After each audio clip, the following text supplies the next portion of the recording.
오늘 본문 말씀을 통해서 영혼의 회복력, 영혼 회복력이란 제목으로 하나님의 말씀 증거하겠습니다. 그 고무줄이라고 하는 게 있어가지고 잡아당기면 다시 되돌아갑니다. 용수철도 누르면 손을 떼는 순간 원래 모습으로 돌아가는데 그러한 힘을 가리켜서 탄성력이라고 말합니다. 너무 지나치게 잡아당기면 돌아가지 않지만 복원되는 힘이 있다는 얘기입니다. 그 복원이 돼야지만 그 원래의 기능을 제대로 줄 수 있는 겁니다.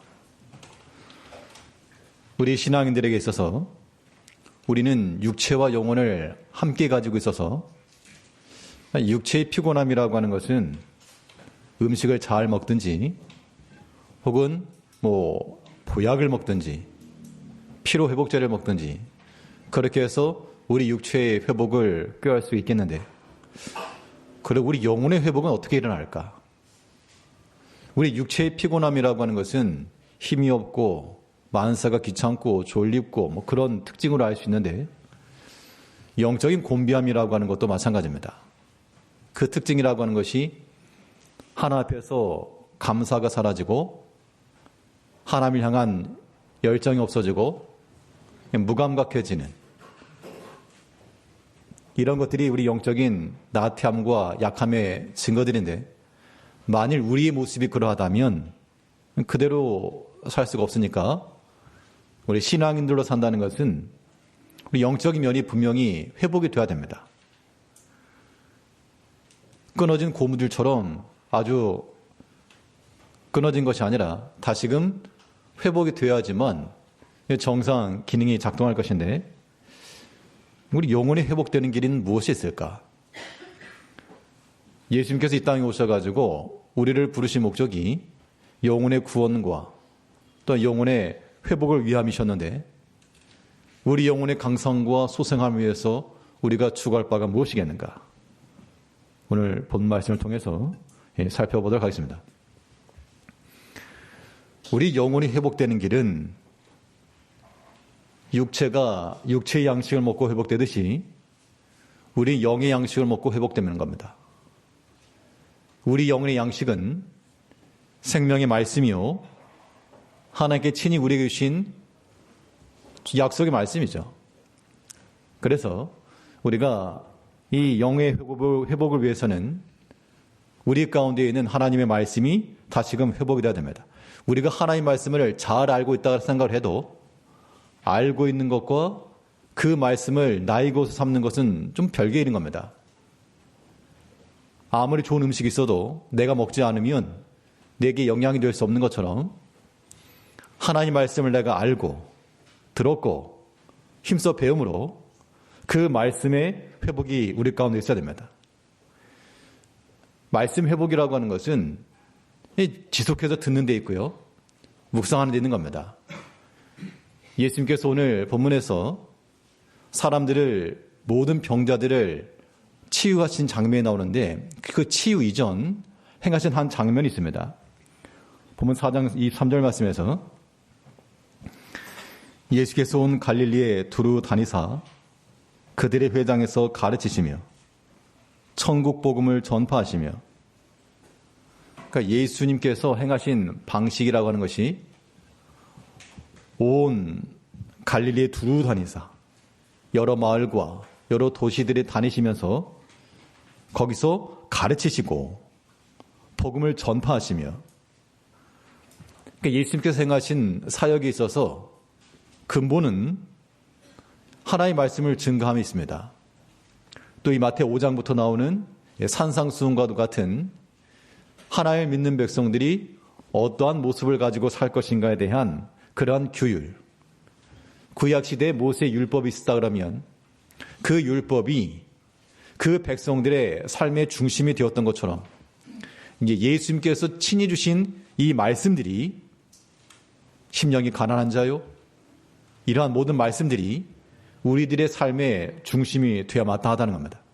그 백성들이 율법을 지키려고 부돈이 애썼던 것처럼 우리 예수님께서 우리에게 주신 그 말씀들을 지키기 위해서 힘써 들으시고 또 배우시고 그 말씀 가운데 우리가 순종해 나가야 됩니다. 자, 우리 하나님 말씀이라고 할 때 말씀이 무엇인가? 자, 질문을 하나 드리면 우리가 익히 들어서 알고 있지만 하나님 말씀이라고 하는 것을 우리가 많이 이야기하죠. 그럼 그 말씀이라는 게 도대체 무엇이냐? 라고 하는 질문을 만일 던졌다 치고 그에 대해 답변하시려면 어떻게 할 수 있겠습니까? 말씀? 어떤 사람은 이 성경이 말씀이다 라고도 말씀하실 것이고 뭐 설교 중에 나오는 이야기도 말씀이다 라고도 말씀하실 것이고 여러 가지 기도 중에 들리는 음성도 말씀이다 뭐 그렇게 말씀하시겠죠. 우리가 하나님의 말씀을 대하는 방식이라고 하는 것은 그 말씀을 우리가 어떻게 여기셔야 되는가 하니 그러니까 하나님의 말씀이라고 하는 것이 상당히 실질적인 거. 그 몸이 아픈 사람에게 아프지 마시오. 그러면 그 말 자체가 굉장히 받아들이기 힘든 거죠. 나 지금 아픈데 말로써 아프지 말라라고 한다고 해서 안 아플까? 그거 아니죠. 내가 지금 두려움에 있는데 두려워하지 말라라고 한다고 해서 두려워하지 않을 수 있을까? 왜 평탄할 때는 그걸 모릅니다. 아마 지금 큰 시험이나 고난 없는 그런 성도님들이야 모든 일에 두려워하지 말고 담대하라. 그러면 당연하죠. 맞습니다. 우리가 두려움을 담대해야죠. 라고 동의할 수 있을지 몰라도 또 어떤 경우에는 굉장히 난처한 입장에 처하실 수도 있고요. 정말 두려움이 임할 수도 있고 그 벼랑 끝에 몰린 듯한 그런 상황에 처해서 정말 말 그대로 두려움, 말 그대로의 그런 근심 이런 것이 있을 때 두려워하지 말라 라고 하는 말로써 우리가 위로를 받을 수 있을까? 사람의 말은 그렇지 않지만 하나의 말씀은 실지가 되는 겁니다. 그래서 우리가 어떤 어려움과 난관이 있는 분이시라도 우리는 하나의 말씀을 듣고 병원에 가도 처방을 주잖아요. 아무 그냥 마이싱 하나 주고 먹으라가 아니라 배가 아픈 사람, 머리가 아픈 사람 각각의 특징을 따라 주는 것처럼 우리 영혼에 있어서 우리에게 필요한 말씀을 우리가 받아야 됩니다. 그러면 그 말씀이 우리를 능히 든든히 세울 것이다. 우리가 하나님 말씀을 대하는 자세는 단지 기록되어 있는 문자로서가 아니라 이 문자가 살아있는, 즉 우리는 이 말씀을 어떻게 대하시는가 하면 살아있는 하나님으로 대해야 됩니다. 그러니까 인격적인 말씀. 우리가 어떤 목석이나 인형이나 이런 것에 대고 서로 교감할 수 없지만 살아있는 사람에 대해서는 함께 이야기도 나누고 식사도 할 수 있고 도움을 청할 수도 있고요. 하나님의 말씀이 마치 그와 같아가지고 우리 삶에 있어서 아무런 영향을 끼치지 못하는 단순히 좋은 교훈으로서가 아니라 실질적으로 나와 함께 할 수 있는 말씀이요, 나를 위로할 수 있는 말씀이며 내게 힘을 주실 수 있는 그러한 인격적인 말씀을 우리가 받아야 하는 겁니다. 그러면 그 말씀 가운데 우리가 나아가게 되면 그 하나의 말씀이 우리를 어떻게 하신다? 능히 든든히 세운다. 나는 비록 약하고 무너지기 쉬운 존재일지라도 하나님께서 그의 말씀 안에 역사하심으로 그 말씀이 우리를 붙들어 주니까 든든히 세워진다는 겁니다. 바울 사도도 그 이야기를 하면서 성도들에게 권면의 말씀을 줬습니다. 사도행전 20장 32절 말씀에서 지금 내가 여러분을 주와 및 그 은혜의 말씀에 부탁하노니 그 말씀이 여러분을 능히 든든히 세우사. 그 말씀이라고 하는 것을 주와 및 그 은혜의 말씀에 부탁한다. 그러니까 우리가 말한 주라고 하면 인격적인 주님이시죠. 같은 맥락으로 같은 동격으로서 주와 및 그 은혜의 말씀에 부탁한다. 이 하나의 말씀이 우리의 청원을 들어줄 수 있는 그러한 인격체라 그런 얘기입니다. 육신의 예수님은 더 이상 우리 가운데 함께하지 않으실지라도 그의 말씀은 여전히 우리 가운데 남아서 우리와 함께 하시고 그의 보내신 성령께서도 우리와 함께 하심으로 우리는 이 하나의 말씀을 대할 때마다 단순히 글자로 기록되어 있는 우리의 지식을 채우는 그러한 지식이 아니라 참으로 나의 마음을 어루만져 주며 내가 의탁할 만하며 내게 위로를 해주며 용기와 소망을 붙들어주는 그 말씀을 우리가 알아야 한다는 겁니다. 사람과의 관계성 속에서도요, 앞에 있는 사람이 말을 하고 대화를 시도하고 함께 하는데 아무런 반응이 없고 그런다 하면 그것은 없는 것과 마찬가지인 거죠. 우리가 하나님께서 우리에게 말씀하시고 우리 마음을 두드리심에도 불구하고 우리가 응답함이 없고 거기에 순응함이 없다 그러면 이것은 하나님을 무시하는 것이요, 결례하는 겁니다. 무엇이 우리를 든든히 세우시는가? 그 말씀이 여러분을, 개역 한글에서는 너희를 든든히 세워서. 우리가 넘어지기 쉬운 존재들이고 바람 한번 불면 휙 넘어지고요. 여러 가지 요인들에 대해서 약함의 투성인데 그런 우리를 그 은혜의 말씀에 부탁하면 그 말씀 안에서 우리를 세워주실 것이라. 물론 여기에는 또 하나의 조건이 있죠. 하나님의 말씀 우리를 능히 든든히 세운다라고 하는 것은 그 말씀에 대해서 우리가 무엇 해야 되는가 하면 당연히 순종이 나가는 겁니다. 말씀이 그렇게 해줄 것을 믿고 엉뚱한 짓 하는 게 아니라 그 말씀이 내게 이루어질 것을 믿고 그 말씀 가운데 나갈 때 다 온전히 다 의탁하는 겁니다. 그러면 그 하나님의 말씀이 너희를 능히 든든히 세워서. 참 우리가 하나님의 은총 속에 살아가고 있습니다. 말 그대로 감당할 수 없는 은혜인데 하나님의 은혜를 받는다라고 하는 것은 내가 어떤 조건과 자격이 있어서가 아닌 거죠. 하나님의 그 따스한 인품과 하나님의 그 무한하신 사랑의 특별한 혜택을 우리가 하나님의 은혜라고 말하는데 이 넘치는 은혜는 때로 우리가 큰 어려움과 고난에 때려 지날 때 큰 물고기 잡으면 먹을 게 많은 것처럼 근데 그것을 잡아 올리려고 그러면 여간 사투를 벌이지 않죠. 쉽게 잡으려면 멸치 한 마리 잡는 게 편하나 그러나 큰 사투 속에서 큰 대어를 낚아 올렸을 때 그 결과적으로 큰 은혜가 되는 겁니다. 이제 우리 각각 개개인마다 가정들마다 우리가 감당하기 어려운 여러 가지 일들이 있으실지라도 이게 뭐 답이 없지만 그러나 그 하나님의 은혜의 말씀에 부탁하고 의탁하면 하나님의 역사라고 하는 것이 사람의 생각대로 안 되잖아요. 사람의 생각으로는 다 끝이고 더 이상 길이 없을지라도 하나님께서는 길을 여시는 분이시오. 우리가 알지 못하는 것, 우리가 짓지 아니한 것, 그것을 얻게 하시고 거하게 하시는 하나님이시라는 겁니다. 이제 우리가 우리 영혼 가운데서 우리 영혼의 그러한 약함과 무력함 가운데만 있지 말고 하나님의 말씀이 우리 가운데 회복이 돼요. 그 말씀 안에서 우리 영혼도 소생해 나가야 되겠습니다.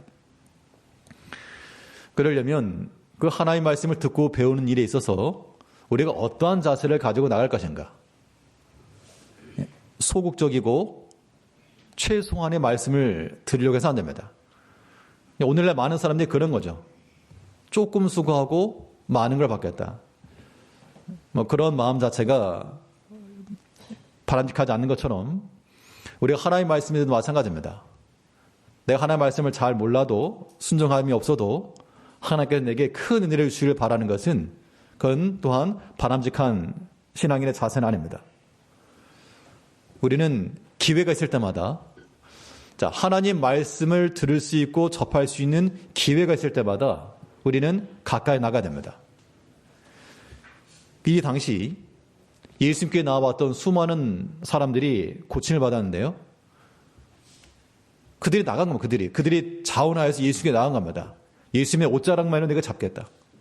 예수님의 발밑에서 그의 말씀을 내가 듣겠다. 그렇게 자원하여 나갔던 사람들은 그 말씀 안에서 주의 능력으로 회복이 된 겁니다. 그럼 만일 그러한 기회가 없으면 어떻게 될까? 우리가 하나님의 말씀에 대해서는요, 우리가 적극적으로 내가 나서는 것도 필요하고 혹은 또한 소극적인 측면에서 다른 사람들에 대해서 주께로 끌고 와 그 영혼의 구원함에 이르게 하는 것도 필요한 겁니다. 그러니까 모든 것을 다 말씀의 기회를 삼아야 돼요. 매 순간순간마다 이것이 기회가 되어 내가 주의 말씀 가운데 거하며 또한 다른 형제들에게 하나님의 말씀을 전해줄 수 있는 기회로 삼아낼 수 있는 것. 이것이 우리 영혼이 사는 길입니다. 그냥 예수께 나와서 자기 두 발로 걸어 나와서 고침받았던 사람도 있지만 자기가 걸어 나오지 못했던 사람들 혹은 나올 의지가 없었던 사람들 그런 사람은 어떻게 구원받았는가? 어떻게 구원받았는가 하니 성경에서 말하기를 데리고 나왔다. 데리고 나온 겁니다. 그 데리고 나온 것을 통해서 그 사람이 하나의 길을 삼은 거죠. 우리 예수께 나가자. 내가 메시아를 만났다. 예수님이 온다고 하니까 우리 한번 가보자. 그것이 하나의 기회가 되어 또 그걸 계기로 삼아 그리스도를 만나게 줬다는 겁니다. 우리 본문 4장 24절 말씀에서는 사람들이 모든 앓는 자, 각종 병에 걸려 고통당하는 자, 중풍병자들을 데리고 오니. 그러니까 여러 사람들이 있었는데 그 가운데서 자원하여 나왔던 사람들은 그들의 믿음 신앙 안에서 주를 만나고 고침을 받았고요. 또 그렇지 못하고 소문은 듣긴 들었으나 나오지 않던 사람들 혹은 자기의 두 발걸음으로 움직일 수 없었던 사람들 그런 사람들은 어떻게 되었는가? 오늘 본문에 있는 것처럼 그 사람들을 데리고 왔다. 그들을 데려오니 그들을 고치셨다. 우리 영혼이 사는 길은 우리 스스로가 하나님의 말씀을 잘 먹는 것이 있고요. 또 우리 약한 자들을 돌아보면서 그의 말씀을 먹이는 것도 우리 영혼이 회복되는 길입니다. 어느 게 더 빠른가? 경험이 있으신 분들 알겠지만 누군가를 가르친다 할 때 그 배움의 속도라고 하는 것이요. 내가 열심히 많이 듣고 배워서 내가 학습되어지는 것보다 내가 누군가에게 가르치면서 배우는 게 더 큰 겁니다. 사실은.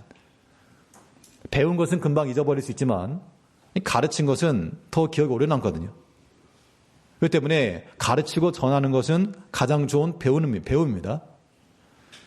우리가 그리스도의 말씀을 듣고 그 말씀에 순종하는 것은 우리 영혼이 사는 길이요. 그와 비교할 수 없는 더 큰 것은요. 우리가 그리스도께로 한 영혼을 붙들고 나오는 겁니다. 이 말이 전도 초청 예배에 있으니까 데리고 와라 그런 의미로서만 아니고요. 물론 이것이 하나의 계기가 되기 때문에 기회를 삼아서 그렇게 하긴 해야 됩니다. 기회를 삼아서 우리 이때 한번 합시다. 예수님께서 항상 그 유대 땅 갈릴리에 항상 계신 거 아니었고요. 거기 지나가실 때 나왔던 사람들이 고침받은 겁니다. 이것도 지나가는 시간들이죠. 지나가는 시간들이지만 그냥 지나가는 걸 바라보시지 말고 근본 기회를 통해서 내가 또한 누구를 데리고 올까? 누구를 위해서 내 마음에 품고 기도해 줄까? 신앙의 자람이라고 하는 것은 그런 데서 오는 겁니다. 그러면 추수감사주일에는 우리가 그동안 나오지 못했던 오랫동안 결석한 성도들이나 혹은 아직 믿음이 없는 지인들 혹은 친족들 혹은 교회 신앙생활 하다가 잠시 쉬고 있는 사람들 이런 사람들 대상으로 우리 한번 말 그대로 추수하는 그런 개념으로 합시다 해놓고 뒤에 우리 전도 대상자 좀 적어주세요. 지난주까지만 해도 한 명이었는데 들어오다 보니까 한 몇 명 더 적혀있긴 하더라고요. 아마 지나고 난다고 해서 그게 반인 사람들이 동참할 것 같지는 않습니다. 그런데요, 우리가 어떤 일에 대해서 할 때 하는 것이 가장 손쉬운 방법입니다. 그래서 조금은 사실 교회 일이 다 마찬가지라서 자율성에만 맡기면 안 하니까 조금 강압적으로 해가지고 강압이라는 건 다른 건 아니고요. 각 전도회별로 아마 그 프린트 중에 나갔을 겁니다. 회장님께서 좀 수업을 하셔가지고 각각마다 오랫동안 신앙생활 하지 못하셨던 분들, 우리 다들 관계가 있을 거 아닙니까? 직장생활 하신다든지 가족이나 친족이나 이런 분들에 대해서 우리가 한 사람이라도 마음에 품고 기록을 하시면서 우리가 기도를 해 줘야 되겠습니다. 그러니까 꼭 우리 재림교회를 데리고 나야 됩니까? 굳이 안 그렇더라도 물론 데리고 나올 수 있는 사람이 우선이고요. 그러지 못할지라도 우리가 한 분씩 한 사람씩은 마음에 두고 우리가 금번 기회에 기도할 때 함께 기도하면 좋을 것 같습니다. 그러니까 빈칸을 두지 마시고 각각 이름이 있으니까 거기다가 꼭 한 분씩이라도 써주시고요.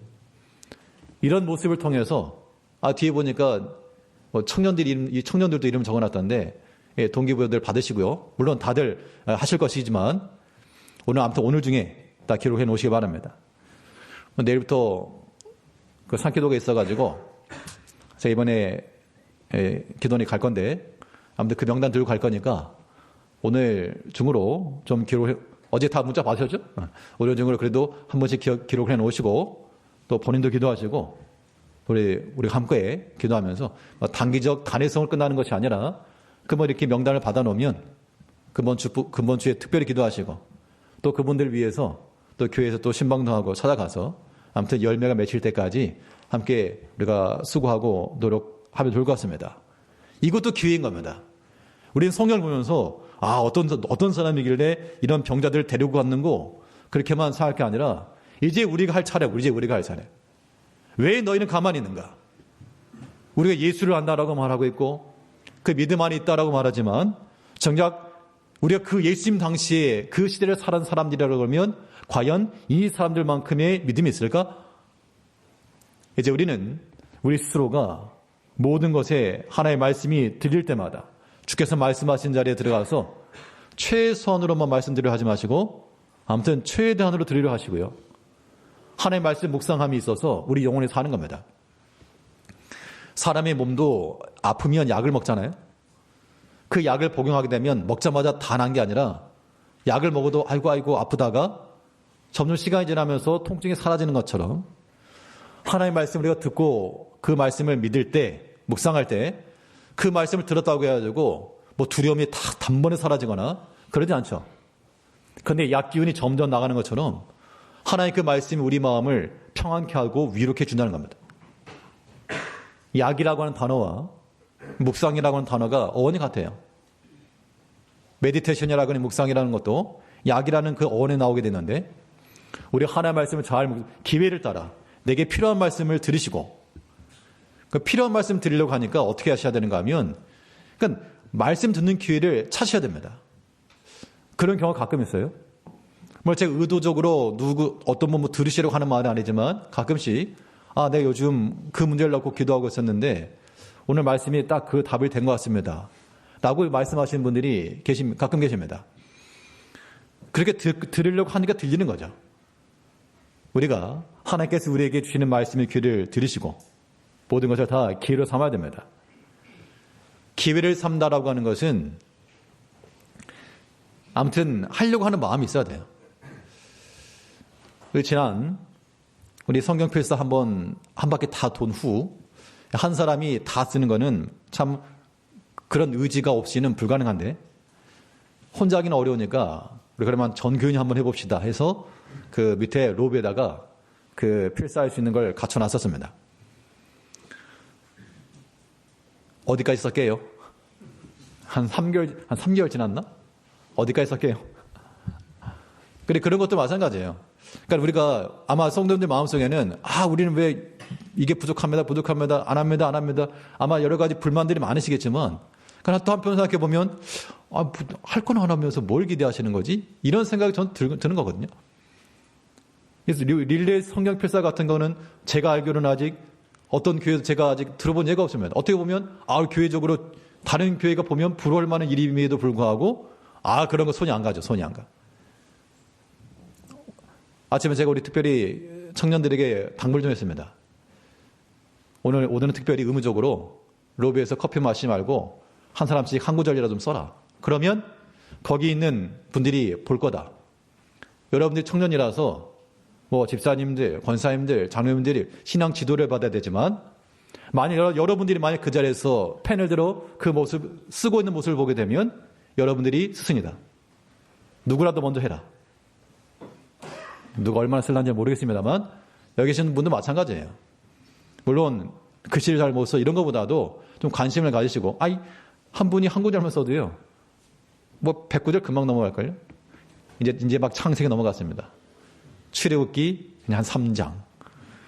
그런데 신기한 것은 그 말씀을 쓰다 보면 어떻게 보면 딱 그 차례가 됐는데 그 말씀이 내게 확 바뀔 때가 있어요. 하나님의 말씀이 우리가 그렇게 되는 겁니다. 하나님께서 그렇게 우리에게 응답하시는 거예요. 그러므로 우리는 기회를 따라서 하나님의 말씀을 찾아야 됩니다. 은혜 받는 것은 나중으로 미루는 게 아니에요. 언제 은혜 받는 겁니까? 지금 받는 거면 지금. 지금이 은혜 받을 만한 때요. 지금이 구원의 날이라 그랬어요.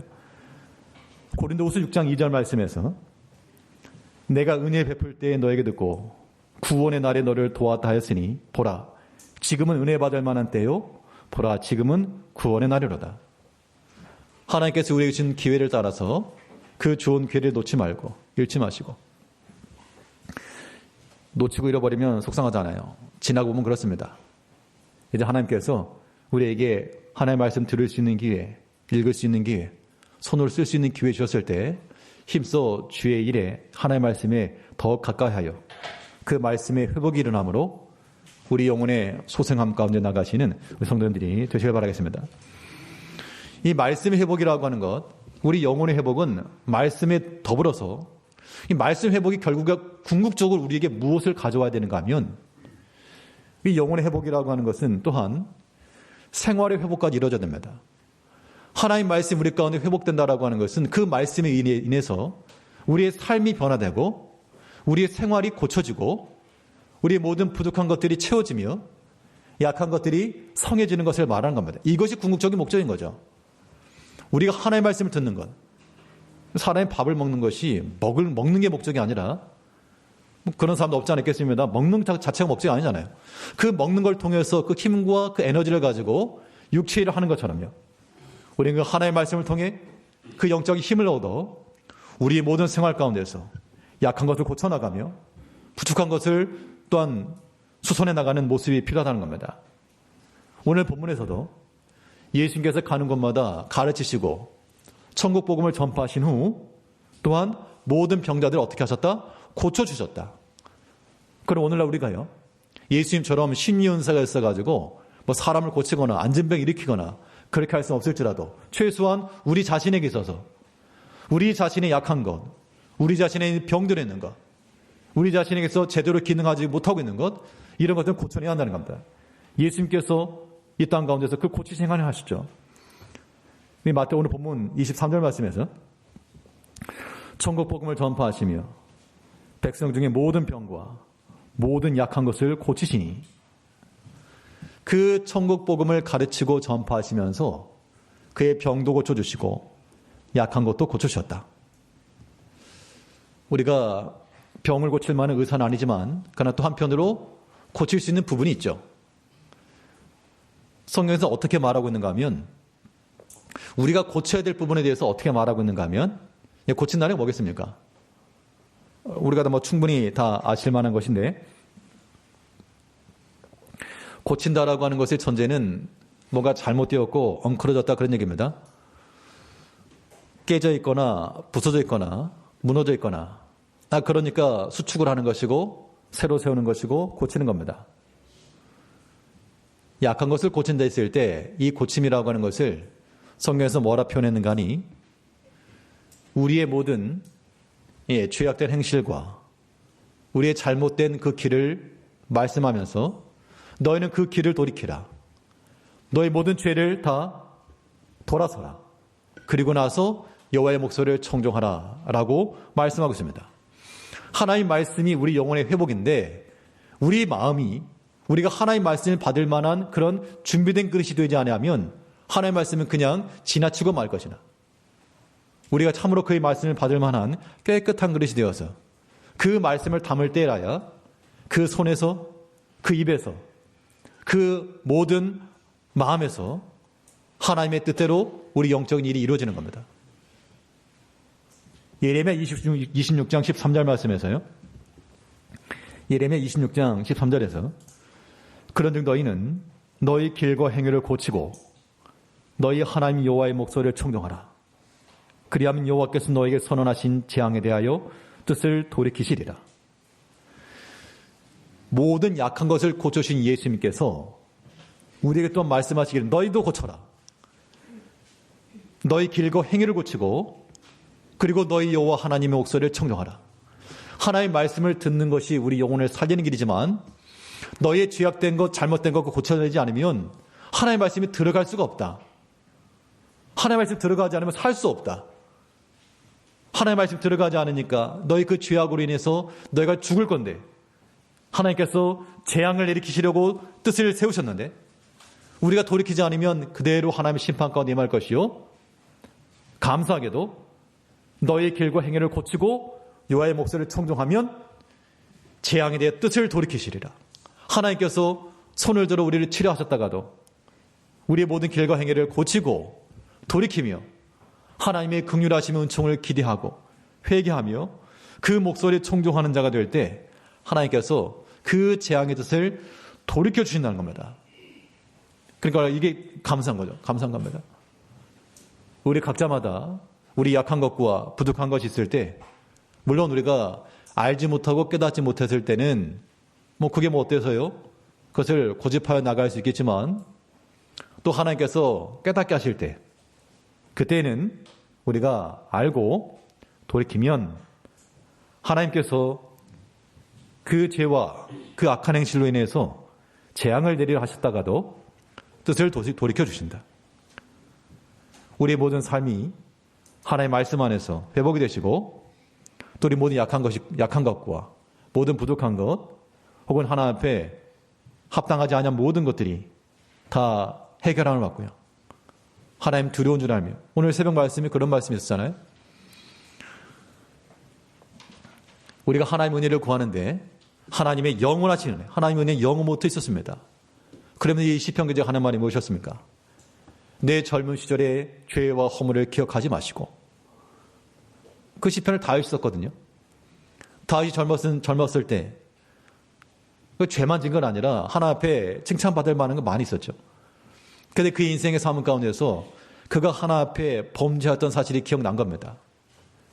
그 죄를 기억하니까 한참 지난 후에라도 그 자신이 지내왔던 그 모든 지난 그 범죄들 그걸 생각하니까 너무 부끄럽고 너무 수치스럽고 너무 죄송하고 그것이 그에게 여전히 경각심이 되었기 때문에 그런 기도가 나온 거예요. 우리가 하나님 앞에서 부족한 거 말하라 그러면 한도 끝도 없죠. 그런 것들에 대해서 우리가 그냥 묻혀진 듯 지나가지 마시고 하나님 앞에 또 기도하실 때에도 우리의 모든 지난 허물과 죄를 주여 기억하지 마시며 주께서 기억하지 마시며 라고는 그 말 속에는 우리가 기억하고 있다는 겁니다. 그 죄로 인한 어떤 결과가 임하였는가? 그 폐가 무엇이었는가? 내가 기억하고 있기 때문에 하나님 앞에 그걸 기억하지 마시고 그런 죄가 우리 가운데서 다시금 일어나지 않기를 간구하는 그런 내용들이죠. 예수님께서 그의 제자들 부르시고 가시는 곳마다 천국 복음을 전하시고요. 또한 가시는 곳마다 모든 병든 자, 약한 자를 다 고치셨다. 오늘 우리가 그리스도 예수를 따라가는 자들이 되어서 그리스도의 제자요, 또한 그를 따르는 무리들이 되어 그의 의의 말씀을 받고요. 또 그의 고치심과 그의 터치하심을 통하여 우리의 모든 마음과 우리 모든 행실들이 다 나음과 고침을 받아야 됩니다. 그럼 고침받은 결과는 무엇인가? 책상 다리가 부러져가지고 쓰러져 있으면 고쳐야죠. 고쳤으면 그 결과는 튼튼한 책상 되는 겁니다. 우리가 하나님의 말씀 가운데서 우리 모든 죄악을 돌이키고 회개하여 약한 것들을 고쳐나가는 그 궁극의 목적은 우리 영혼이 강건하게 세워지는 데 있습니다. 약한 것을 고친다고 해서 끝나는 것이 아니라 또 강건하게 세워서 그것을 통하여서 더욱 주를 위해서 쓰는 겁니다. 성경에 보게 되면 예수님께 고침받았던 한 사람이 성전에서 예수님을 다시 만난 장면 나옵니다. 그때 예수님께서 하신 말씀은 내가 고침받았으니 더 심한 것이 생기지 아니도록 다시는 죄를 범하지 말라. 그러니까 죄라고 하는 것이 자기의 약함이었고 어떻게 보면 고침받아야 될 것이었는데 고침받은 이후 더 심한 것이 생기지 않도록 죄를 범하지 말라. 한 번 고침받고 또 부러지고 가지 말고 다시는 무너지지 않도록 다시는 죄를 범하지 않도록 더욱 주의할 것을 말하고 있습니다. 그것이 우리가 약한 것을 고친 이후 강건하게 세워나가는 방법 되는 거예요. 또 고치려고 부러뜨리는 거 아니죠. 제비다리 부러뜨려놓고 붙이려고 부러뜨리는 거 아닌 것처럼 우리가 하나님의 말씀에 대해서는요. 우리 요한복음 5장 14절 말씀에서 요한복음 5장 14절에 그의 예수께서 성전에서 그 사람을 만나 이르시되 보라 내가 나았으니 더 심한 것이 생기지 않게 다시는 죄를 범하지 말라 하시니. 그러니까 이 사람이 처음에 어떤 성전 생활을 하지 못했을 겁니다. 근데 고침받은 이후 예수를 성전에서 만났거든요. 이 말인즉슨 그가 하나님의 전에서 지금 하나님 앞에 경배하고 있는 그 모습을 보여주고 있습니다. 회복이 된 거죠. 그가 막 어떤 사이였는지는 정확히 나와 있지 않지만 아무튼 그 병자를 고쳤을 때 그가 성전 미문에 앉아서 구걸하 했던 자든 침상에 누워서 움직일 수 없었던 자든 혹은 죄를 범한 현장에 잡혀왔던 자든 예수님께서 고쳐준 이후 다시는 더 심한 일이 생기지 않도록 죄를 범하지 말라. 우리 모든 성도님들이 우리 영혼의 회복과 우리의 생활의 회복이 이루어지려면 이러한 약한 것과 죄악된 것들에 있어서 이 모든 것이 더 심해지지 않도록 이런 죄를 범하지 않는 모습 가운데 나가야 됩니다. 강건하게 서셔야 됩니다. 이것만이 우리 영혼이 사는 길이요. 우리 영혼 또한 회복되는 길이 되는 겁니다. 강건하게 된다라고 하는 것은 이제 우리는 하나님의 말씀을 듣고요. 그 말씀 우리 가운데 두려워하지 말라 그랬으면 우리는 힘을 얻어서 두려워하지 않는 것이고 그 말씀이 우리에게 평안하랬으면 나는 비록 지금 평안하지 않지만 그 말씀에 의지해서 힘이 나서 평안하고요. 이것이 우리 하나님의 우리 영혼이 회복된 증거입니다. 우리 다니엘 10장 19절 말씀에서 우리 다니엘 10장 19절에 보면 큰 은총을 받은 사람이여 두려워하지 말라 평안하라 강건하라 강건하라 그가 이같이 내게 말씀하라매 내가 곧 힘이 나서 이르되. 그러니까 두려움이 임한 그 상황 가운데 두려워하지 말라. 두려워하지 말라 그러니까 그 말씀을 듣고 내가 힘이 났다. 평안하라. 내 마음의 심이 요동스러웠는데 평안하라. 그 말씀을 듣고 내 힘이 나서 평안이 되었다. 강건하라. 내가 심히 약한 상태에서 흔들렸는데 강건하라. 이 말씀을 듣고 그같이 말씀을 들으니 곧 힘이 나서 내가 또한 주 앞에 이르렀다. 이제 하나님의 말씀을 들으시고 우리의 모든 약한 것들 하나님이 생명이니까 다 맡기시고 의지하시고 우리의 두려움 모든 안정하지 못함 나약함 하나님께서 우리에게 그렇게 말씀하지 않으시고 평안하라 했으니까 두려워하지 말라 그랬으니까 그 말씀 듣고 힘을 내시고 우리 영혼이 다시금 강성하여 우리 영혼이 회복하여 하나님 기뻐하시는 믿음의 자아의 감당에 나가시는 성도님들이 되시길 바라겠습니다. 기도하겠습니다. 우리를 변함없이 사랑하신 아버지 하나님, 우리는 비록 약한